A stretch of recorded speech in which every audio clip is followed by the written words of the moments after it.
And we are jumping on to talk some First place Olympic Cleveland basketball. Guardian. No, didn't we lose? Best Didn't they lose like 7 in a row or 8 in a row best or still 10 in a row? they lost 7 in a row and they still have the best record in Major League Baseball, Mike. Really? How Yep. about that? Have we rebounded? If we won 4 in a row, Class A has saved 4 straight days. The last Is pitcher that a to do that, player? he's our closer. He's Oh, probably really? the best closer. He's the best closer in the baseball right now.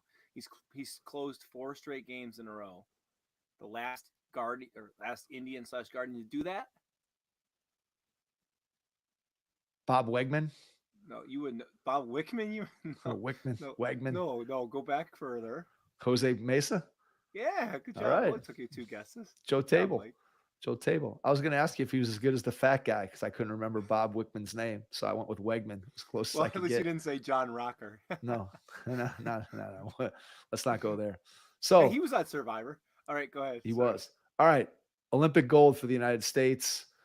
Obviously, two incredible games. I mean, two really, really entertaining basketball games. I don't know how much of either of those games you got to watch. I So watched pretty much Serbia, the France game I watched in its entirety, and I think I missed the first maybe 8 minutes of the first quarter of the Serbia game, and then was able to watch the rest of so that. so So ironically, I watched both games while I was at Cedar Point.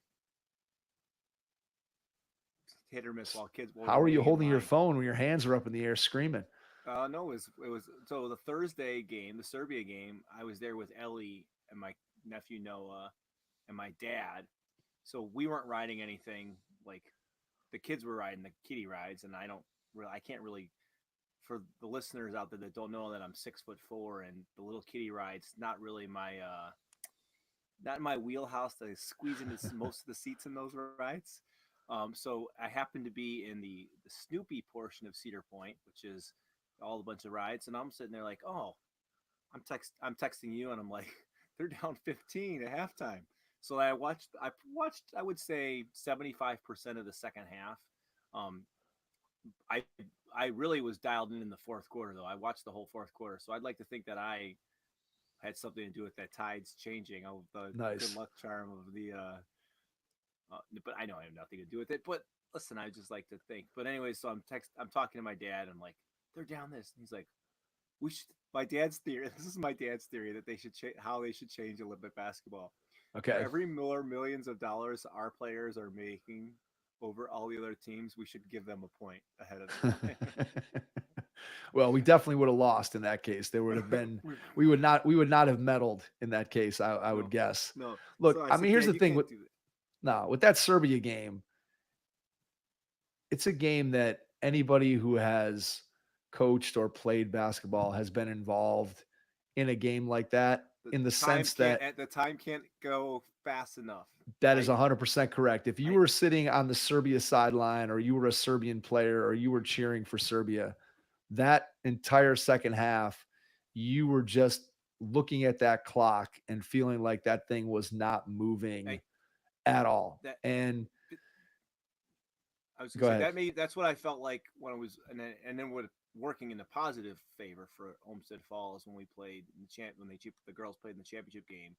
They're up 7 with like 2 minutes left or a minute and a half. It felt like the longest minute and a half of my life. Like it was just so long, and I'm like, I mean, and they didn't end up getting closer or anything, but it was just like it just dragged on, and I felt like it was so slow. Serbia probably was staring at that clock, going, "Can we just like father time get LeBron, speed up this damn game?" I'm just over it, and they couldn't hold it together. If that game was 1 minute shorter or 2 minutes shorter, you know, I think maybe Serbia wins that game. I don't know, but I don't know that it really matters because they were partying like they'd won. Like Jokic was way more excited about winning a bronze medal than he was winning an NBA championship. Although, did you see did you see the video of him the next day? Yeah, I He was did. he Yeah. was already back with his horses, Yeah. getting them ready. I'm like, that's I love it. He's definitely an interesting guy. Let's put it that way. Yeah, Serbia was very excited and rightfully so, right? I mean, when you're talking about a country that I think I read somewhere that 6.6 million people to be able to go basically toe to toe with the US. And like I said, that game was completely familiar to anybody who is involved in the game of basketball, where that clock just could not move. And you think about Serbia comes into the fourth quarter of that game, they're 15 of 29 from three, and then they go 0 for 10 from three in the fourth quarter. And they had two, at least I know, that were wide open. There was one on the right wing with about, man, it felt like, I don't know, 3 minutes to go that would have, I think, pushed Serbia's lead back out to three. It might have been right around the time Durant hit the big shot to kind of push the US ahead. And that game just felt again like Serbia was right there, right there, right there, right there. But you could just sense the fact that everything that Serbia got was a struggle. And you could just sense that the US was going to eventually overtake them. And then down the stretch, you had big plays really by four guys. You start with the stretch of 7 points in a row by Embiid, which when you look at his presence on the roster, probably pointing at this game against Serbia and Jokic as the time when they needed him to contribute. And although he certainly had his down moments Oh, there throughout was. the Well, Olympics. I texted you in that game. He had some moments. I said Exactly. he's abysmal in the third quarter. I think is when I texted you. I was watching it. That I was kind of bits and pieces it, and he had like a turnover and a terrible defensive possession, and then another turnover. And I sent you a text saying, "Oh my gosh, Embiid is abysmal." And then you responded with the LeBrons. Yeah. Well, Embiid came through with that 7 point run, and that turned out to be a huge part of the game. And although I would say, generally speaking, Embiid's Olympic play was mediocre at best, up and down Yeah. at best, that clearly was the reason why this guy was on the team. And to his credit, came through in a really big moment. I mean, those were that 7-0 run from Embiid was probably one of the most important stretches in this Olympics for the United States. And then, of course, from there, you have LeBron takes the ball all the way down the floor, scores that left-handed layup. You have the Curry threes. You have the Durant pull up one-on-one where he kind of shakes off Embiid as he's coming up to set the screen. And just big play after big play by, and we'll talk about it as we get into the gold medal game. But clearly, when you look at this team and how it was put together, LeBron, Durant, and Curry, who, when we talked last week, was shooting, I think, 19% from three, and it was averaging like 7 points a game during the Olympics. And then, of course, he explodes in the final two games and hits 19 threes. I think in those last two games, or 17, and maybe 17 threes, and scores 60 points. And obviously, the four threes in the last, whatever, 4 minutes, 3 minutes of the gold medal game, the last one just being completely and utterly ridiculous. A prototypical signature shot from Steph. I mean, those three guys obviously are the catalysts for what becomes an Olympic gold medal. So they beat Serbia in a game that the Serbians just were wishing that clock to go away, and the US just kept coming and coming and coming. And then those guys make those big plays down the stretch. And then we get to the gold medal game. And in the first half, it looked like the US was kind of being going to be in control for the entire game. And they didn't step on France's throat and really put the game away, but it did feel like, hey, they're up a comfortable 8 to 10 points, and it didn't really look like France was going to have enough. I never felt like France was going to win that game, Mike.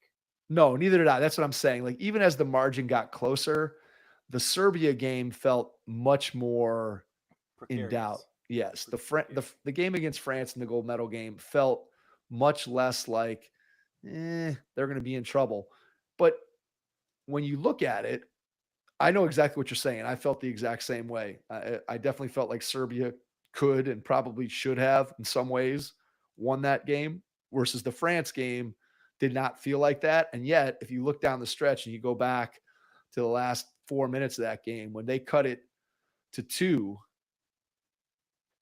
it looked like, okay, maybe the U.S. had a couple bad turnovers. I know Steph threw the ball away, and that led to, I think, Yabusele got fouled when him and LeBron went up to try to block the shot. And it just felt that like the U.S. was kind of discombobulated.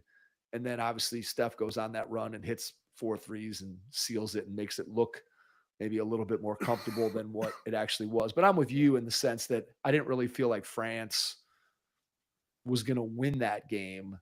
But if you go back and go by play, when it gets down to two, I mean, geez, it was very close. One play away offensively that if they don't make that play and France comes down and ties it or takes the lead, who knows? Again, this team job of responding in the pressure moments, I thought, of those two games. And that's something that we talked about last week where the formula was hit a lot of threes and then have a close game where the US gets tight, starts to feel the pressure, and maybe kicks the game away. And I guess Serbia and France both kind of put the US in that position to some degree. Yeah. And they answered the call in every way, shape, or form. And obviously, that was spread amongst several guys that we already talked about. But clearly, the catalyst was Steph, especially in the gold medal game. Yeah, I agree. And listen, they did what they were supposed to do, Mike. Um, you know, there's no doubt they should win this, and obviously, this is probably, you know, when you look at it, and I don't have the numbers in front of me.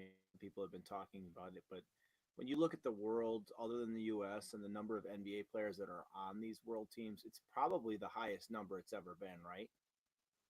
Yes, definitely. I forget the number, but it's like when the Dream Team won their gold medal in 92, there were 9 total NBA players other than the Dream Team in the Olympics. And this year was, I want to say it was upwards of 40 some players. And like France had quite a few. Canada had quite a few. I think they're the biggest losers in this, right? Canada, Team Yeah, Canada. absolutely. I mean, with the We talked about it expectation that last they week. came So in with, we talked about this last week, but the expectation that they came in with, I think they have 11 at least current or former NBA players on their roster. And for them not to medal, yeah, it has to be a they tremendous could have used disappointment for Tristan. Canadian They basketball. could have used Tristan, Mike. Could have used Steve Nash, I would say probably. That's the guy that Yeah. they probably could use. But Anyways, yeah, I think so this Canada had to comes be out of it the biggest loser. And Germany, look, won the World Cup last year and then lose in the bronze medal game and don't medal either. So I think you have to say Germany.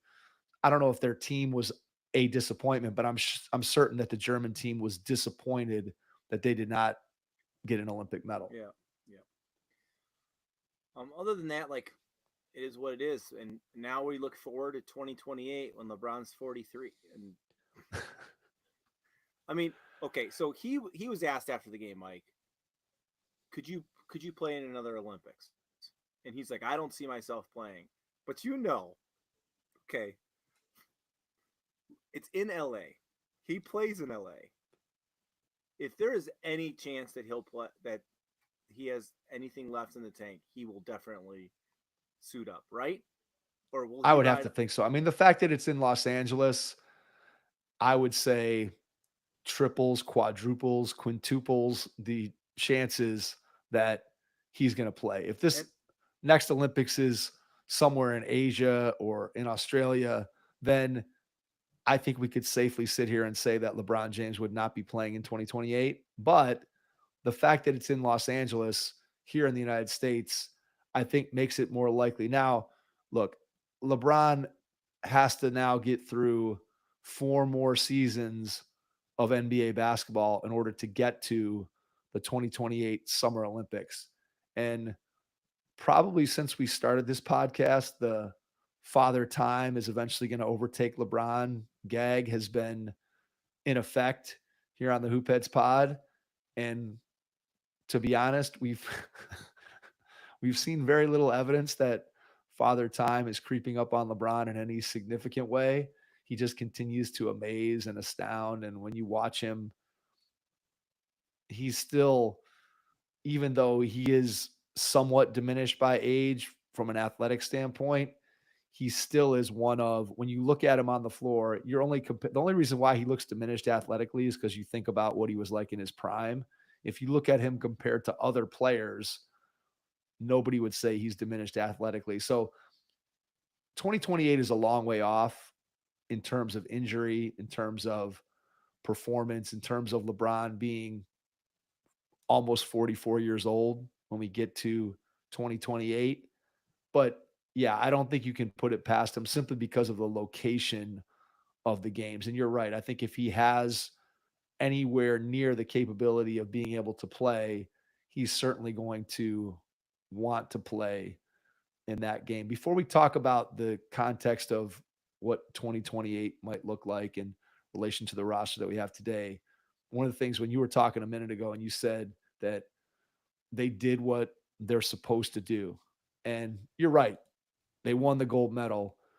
But yet at the same time, when you look at the team that we put together in terms of guys who are perennial all stars, guys who are MVPs, guys who are historically top 15, top 10 players in the history of the league.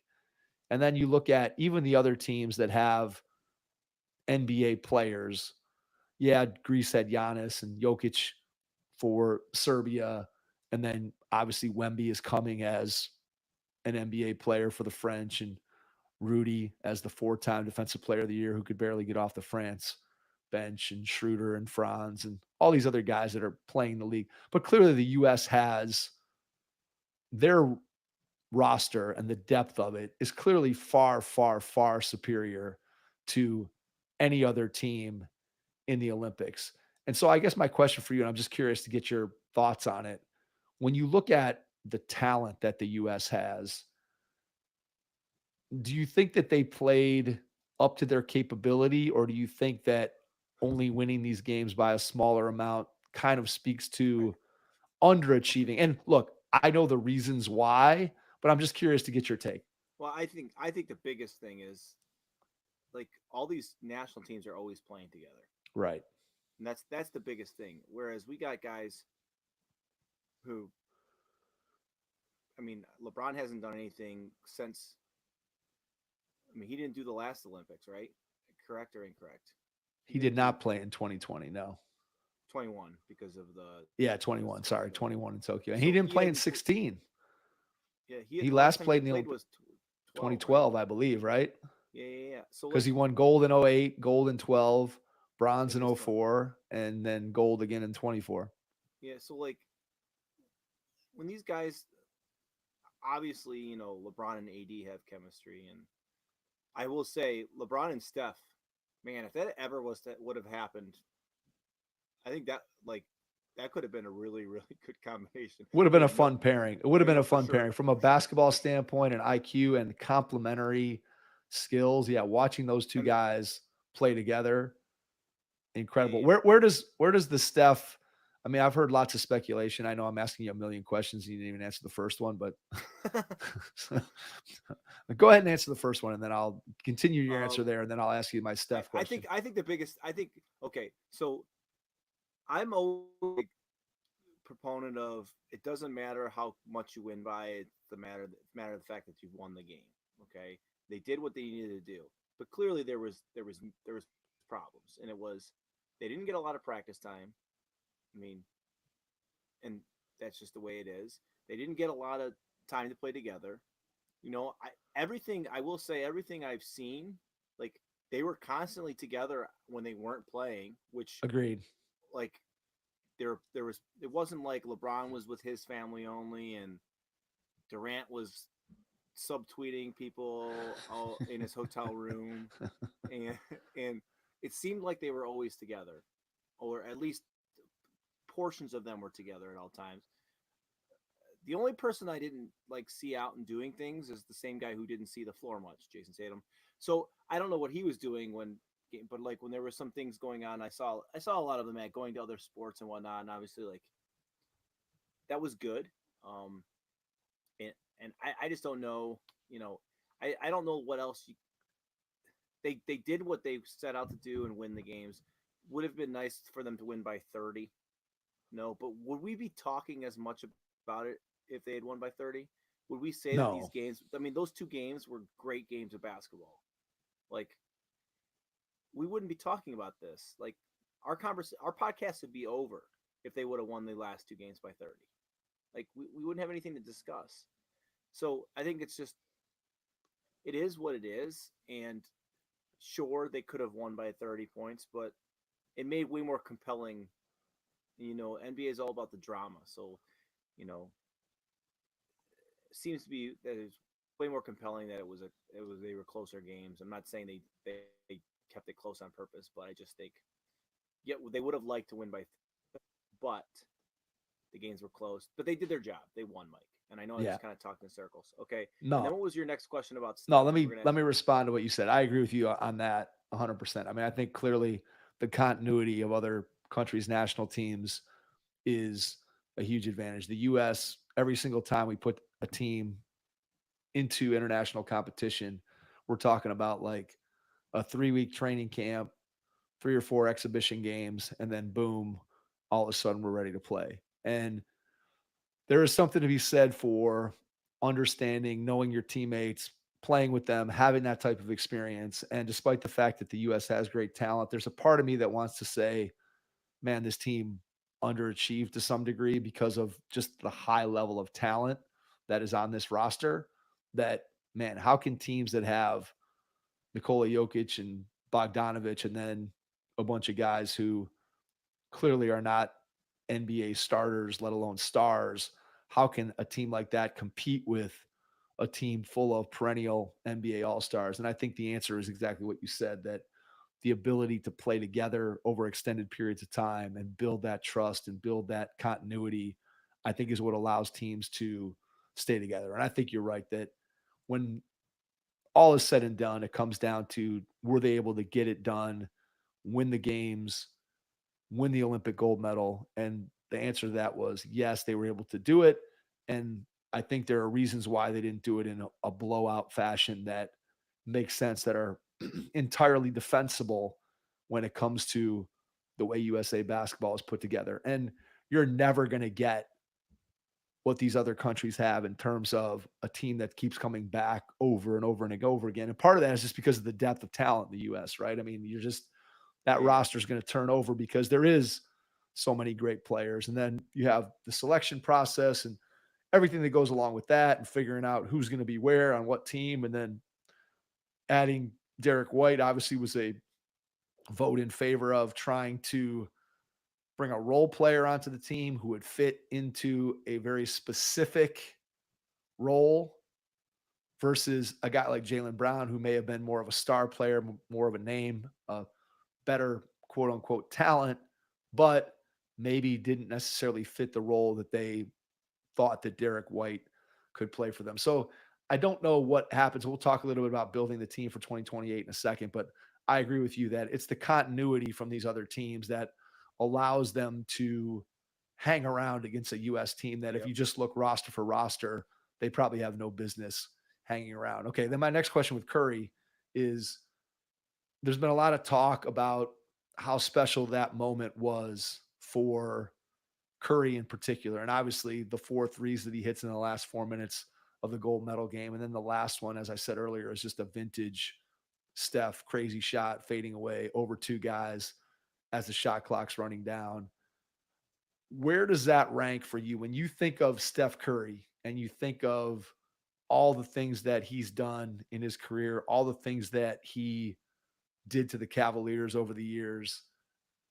Where does this rank when you think of Steph Curry? How high on the list is this going to be for you? Because I guess my question is, where does Olympic gold and sort of the notoriety that you get from that, how does that compare to his biggest moments in the NBA? I think it's definitely up there. Like the OKC half court shot probably Yeah, stands out. stands out to me, Regular season game. but still, like Yeah, just I agree. stands. That's in my brain. Um, obviously winning the finals. We saw a lot of him in the finals and stuff. I His don't know. signature moment in the finals is game 5 against Boston. Yeah. Because look, we watched those Golden State Cavaliers finals as closely as anybody. And I'm going to be completely honest that I don't necessarily have one moment from any of those four finals that stick out in my mind of I do. obviously Steph When did he a when ton. he chucked Obviously, the Steph did a ton of things, but when he chucked the mouth guard. okay. But that's not going to be one of the things that you're going to remember about him in a positive light in terms of what he did on the basketball floor. They're really, I'm being completely honest. There's not one singular moment from any of those four finals that when I think of, He didn't win a Finals MVP, he right? did not win a finals MVP in that stretch. Iguodala won the first one, Durant then Durant and Durant. And then obviously LeBron should wins have the been one that the Cavs Festus won. Ezeli the one year. Yeah, I mean, you probably can make look. Steph was not great in the first championship in 2015. He probably was below his standard, but to go back and look at what LeBron did in that finals and then to say that the guy who was guarding the man who put up those kinds of stats was the MVP of that finals probably was a disservice to Steph. Now, again, Steph was LeBron not should have won at the his MVP of highest. the Finals in 2015, even though we lost, Mike. That's We what I'm would have been saying. the Yeah, second that's the second time that ever would have happened. Who was right. the first one, Mike? Jerry West. Yeah, LeBron should have won the MVP. It is a crying shame. Well, I will listen. He's been robbed. He's been robbed of them. That he's been robbed of multiple MVP trophies. The Steve Nash winning them 2 years in a row. Give me a break. If you compare those numbers, LeBron the year that Steve Nash won the MVP, specifically the second year that he Yeah. won the MVP, give Yeah. me a break. Yeah. Well, look, I mean, I think if I was ranking this moment, so first of all, I think the fact that there's some context in the Olympics here in that he has the breakout huge game against Serbia in the semifinal game. Then in the final game, it's not just the one signature three. Everybody's going to remember the last one over top of two guys, shot clock running down, super high arc. I mean, just as I said earlier, a prototypical Steph Curry shot. When you think about his highlights, that shot perfectly encapsulated it. And yet, that shot was part of a bigger picture of he hit three other threes in that same 3-minute stretch. So to me, I think that the combination of that shot being so iconic and then the three previous shots that kind of built into that final moment, I think that definitely elevates it. So when I think of Steph, I'm going to think of those three huge moments. I'm going to think about the Oklahoma City half court shot. I'm going to think about the 43-point game in Boston that ultimately propelled the Warriors to that improbable 2022 title. And then this moment from the gold medal game in the 2024 Olympics. I don't know what order I'd put those in. I find it hard to believe that the Olympics are going to surpass in importance.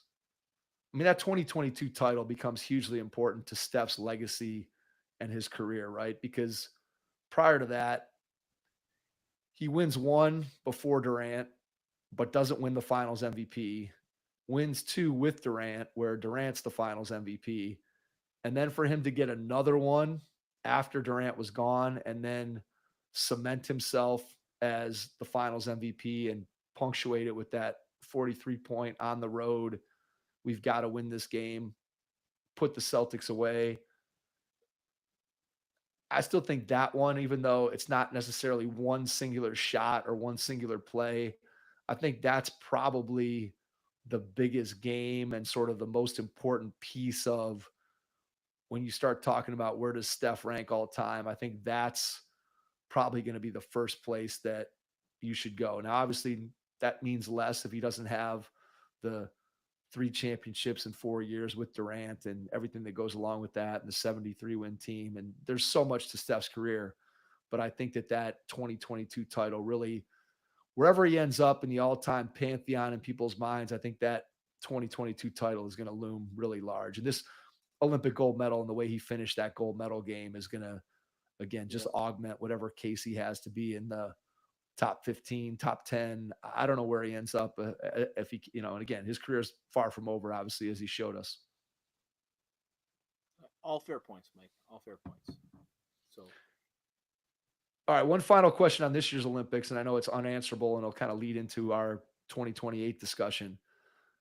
What's interesting about this team is that it was really built around the quote unquote old guys. The ball was in LeBron's hands. He ran the point for basically this team the entire time. Steph obviously played a huge role, especially in these last two games, but he played major minutes throughout the entire Olympic tournament. Durant clearly was a key guy in what they wanted to do. And I think going into the process, let's go back to June before this team was assembled. I think I would have, and I don't know how you feel, but I certainly would have felt like some of the younger guys on the roster might have been more important pieces of what this team. I'm thinking specifically of Tatum. Mike, how many times have we talked about this though? If LeBron's on the team, he's not playing second fiddle to anyone. No, I know. I get that. But here's my question. The question is, if let's just take LeBron, Steph, and Durant off this team, and let's elevate the roles of Tatum, Anthony Edwards, and I don't know who's the other guy you want to elevate. I don't know, Bam. I mean, you can't elevate. I mean, you can only elevate Tatum. He literally did nothing. Right, I know. Halliburton were no, but I mean, elevate him into a bigger role. My question is if those guys were given the roles that LeBron, Steph, and KD had, no, is the ultimate result any different? Does the U.S. still win gold with those guys? I think the answer is yes. I think it's yes. I think it's yes. The question is, Mike,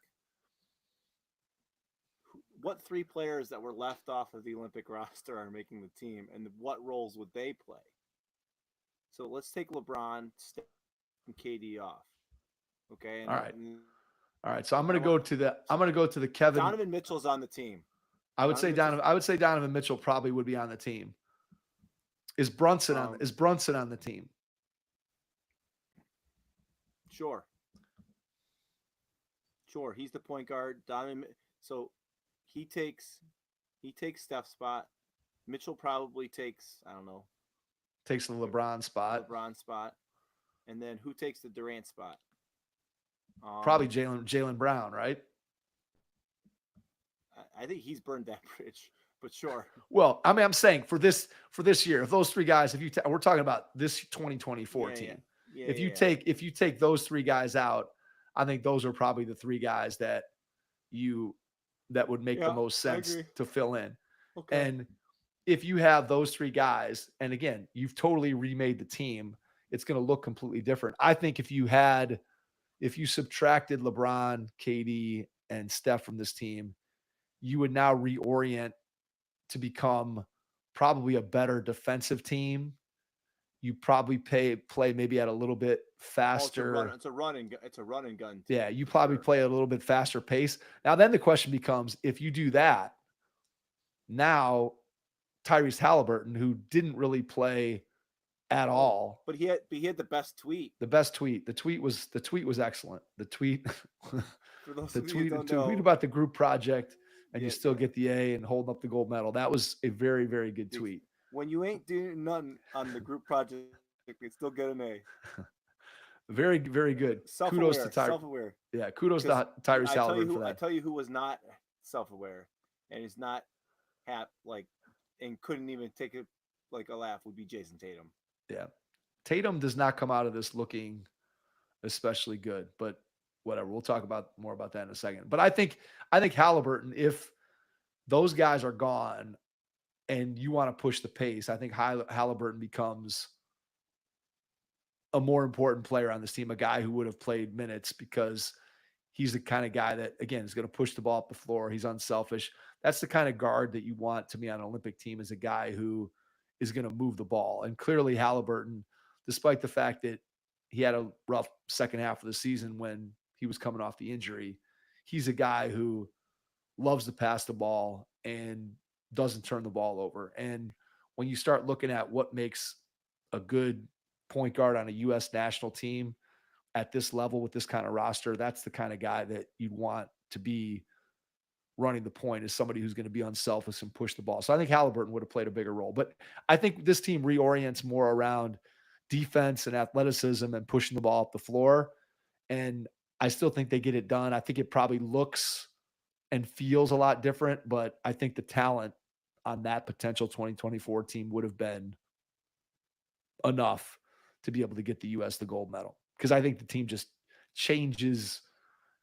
Its stripes change, but the results don't change, if that makes any sense. Makes sense. I understand. All right, 2028. So we already talked about LeBron.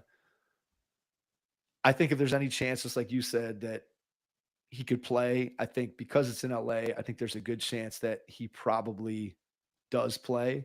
So I'm going to share with you and our audience an article from Kevin Pelton on ESPN, and he talked about building the 2028 team.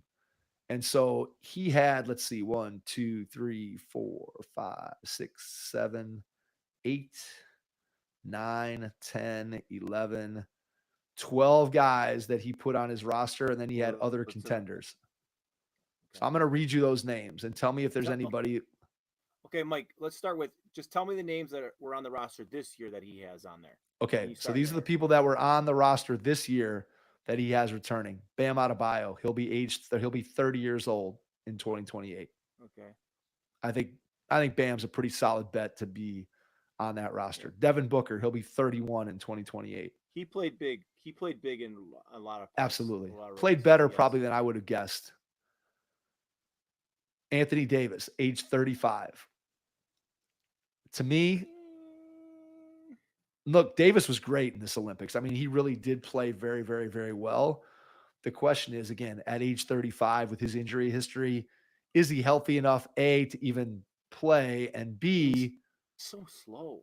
Yeah, and B, would you want him at age 35 potentially with his injury history? Now, he's been pretty healthy for the last season and a half. I mean, he's been fairly durable in the last 2 seasons. So maybe he's turned a corner. That's him knocking on wood right now. Yes, that's definitely knocking on wood. All right, so Davis is on the team. Anthony Edwards, he'll be 26. He's a lock. I mean, he's as certain as anybody.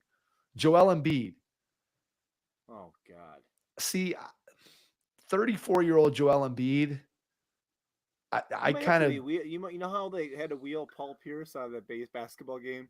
That's what you're going to maybe have to do in 4 years to Joel Embiid. I don't think Embiid is on the team in 2028. I would be very surprised just from a physical standpoint and how he's going to age. I think he looked slow and out of place this year, and to think that he's going to look different or better or equal to in 2028, I think is far-fetched. Yeah. And then Tyrese Halliburton. Okay. I think Halliburton probably is on the team, and then Tatum. Maybe I don't know who's the coach going to be, because it sounds like Kerr is out. So I think, who did I hear that they were? Oh, it would be Spoelstra, which is another reason why I would not rule out LeBron playing. Correct. All right, so those are the returning guys. So we have Tatum 1, Halliburton 2. I'm just listing the ones that he had. Embiid 3, Edwards 4, Davis 5, Booker 6, Bam 7. So that leaves 5 new spots. So here's the guys that Kevin Pelton had. Paolo Banchero. Makes sense to me. I think that's probably fairly realistic. Jalen Brunson, age 31. Okay. How does Brunson age as a small guard? Be interested to see. Yep. Chet Holmgren, 26, as part of the 2028 roster. Okay. I think you could probably make a case. You can make a decent case for Chet. If he continues on the same trajectory. Okay. Got it. Tyrese Maxey, 27 in 2028. Guy who's gotten much better. Joel Embiid. Feels like a guy who if you want to reorient your team around speed and athleticism, I think Maxi's probably a good choice. It's Yeah. interesting that, speaking from a Cavaliers fan standpoint, nowhere in this article was Darius Garland mentioned. And clearly, Garland, when you compare his season to Maxi's season this year, it seems like there isn't a comparison. But Previous to this year, previous to this year, I think that to say that Maxi was a clear upgrade over Garland, I think would have been, I don't know if questionable is the right word, but certainly nobody would be, it wouldn't be a slam dunk that, hey, Maxi's okay. ahead of All right, yeah. Garland. Big bounce back year for Garland just for the Cavs. And then the last guy of the 5 that Pelton added to the team was Jalen Williams from So wait, Oklahoma Donovan City. Mitchell's not on this list? Donovan Mitchell is not on this list as one of the 12 guys that he's predicting to be Wait, on who the was team. the last person he said? Jalen Williams from Oklahoma City. Oh, So, give me a break. okay, so the case for Jalen Williams is he's a guy who probably on his own team, he's probably going to be the third fiddle always on that team. My guess is, right? I mean, he's probably going to be behind Chet, and he's always going to be behind Shea, probably going to be behind Chet. But he might fit into sort of that role player. And he's a guy who shot 40% from 3 this year, a guy who's a tough, rugged defender. And so maybe I'm he fits a role. disgusted. Okay. All right. So anyway, those are the lists. So here's the next round of guys. So right now I'm guessing that you're taking off Jalen Williams, correct? Yes. All right, I'll agree with that. Are we taking Embiid off this roster? Yes. Yes. All right, We're so that's sliding 2. the 2 Cavaliers in. Are we taking Anthony Davis off? Well, read me your list, and then I'll tell you about that. Well, no, I'm just are we if we're going to put guys on, we got He's a bubble. He's a bubble. He's a bubble. Okay. Is Brunson on for sure? I probably. Okay, that's fair. I mean, if he's at the same level he's at now, yes. All right, so we have 2 spots for sure.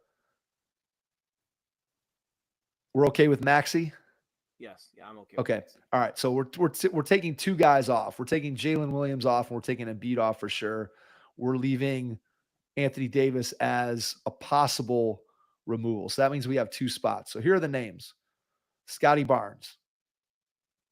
Just read the names. Let's not react to them. I'll just read the names. Kind of file it away if you hear guys. Jaylen Brown.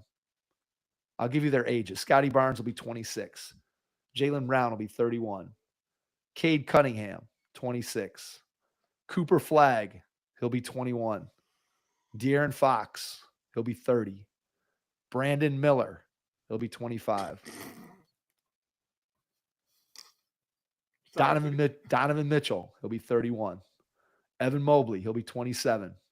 Ja Morant, he'll be 28. Trey Murphy, he'll be 28. Jalen Suggs, he'll be 27. Last but not least, Zion Williamson, 28. No way. Who do you like? So I'm down to 4. Okay. I 4 from that list. Cooper Flagg. Okay. I'm in on Cooper Flagg. I'm really in on Cooper Flagg. All right. Like if we were in a tanking situation, I'd be tanking the hell out of this season. Just okay. Putting it out there. I think he's generational talent possibility. Okay.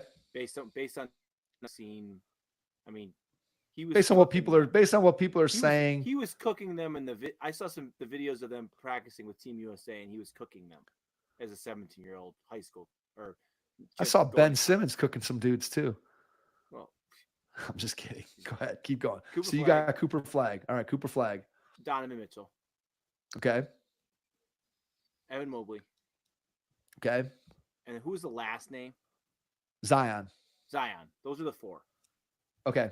Those are the 4 we're talking about. Okay. So can I share mine? Go ahead.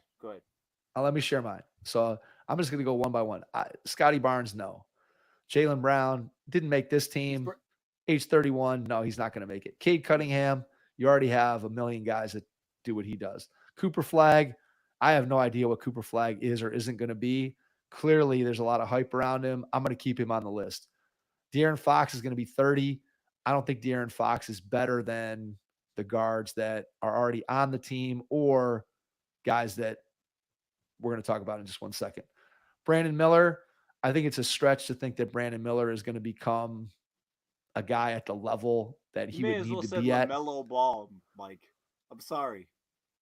I think Brandon Brandon Miller Miller is is better than you pitiful. think. Because again, No. here's the thought process. If you're thinking that I don't think Brandon Miller is going to be on the team, but the case for Brandon Miller is that he's like 6'8", 6'9", potentially a multi-positional defender, a guy who can score, a guy who maybe fills again a particular need or niche. I don't think it's going to happen, but that's the case for him. Donovan Mitchell, to me, I think that Mitchell probably would or should be on this team. However, if you look at it and you say that Brunson is a lock and Maxey is a lock, those are two 6'1" guards, and you're going to add Donovan Mitchell as a third 6'1", 6'2", shoot first guard. I think that's the case against Mitchell. Look, now maybe Mitchell should be one of those guys rather than Brunson or Maxey, and I think you probably could make that case. But the idea that they're going to carry three of those guys seems unlikely. Evan Mobley. Mobley fits from a standpoint of if you want a guy who is going to defend at a high level and play a role, the question is the same question that the Cleveland Cavaliers and we have is will Evan Mobley develop into something more than what he is at this moment? 4 years from now, hopefully we're sitting here going, man, Evan Mobley is a no-brainer because of what he brings to the ball, what he brings to the table defensively, and then the amount of improvement in his offense. So I'm going to leave Mobley on the list. So right now I have Mitchell, I have Mobley, and I have Cooper Flag. Then you have John Morant, who go back 2 years ago, and I don't think nobody would have doubted that John Morant would have been on this Olympic team. He'll be 28 in 2028.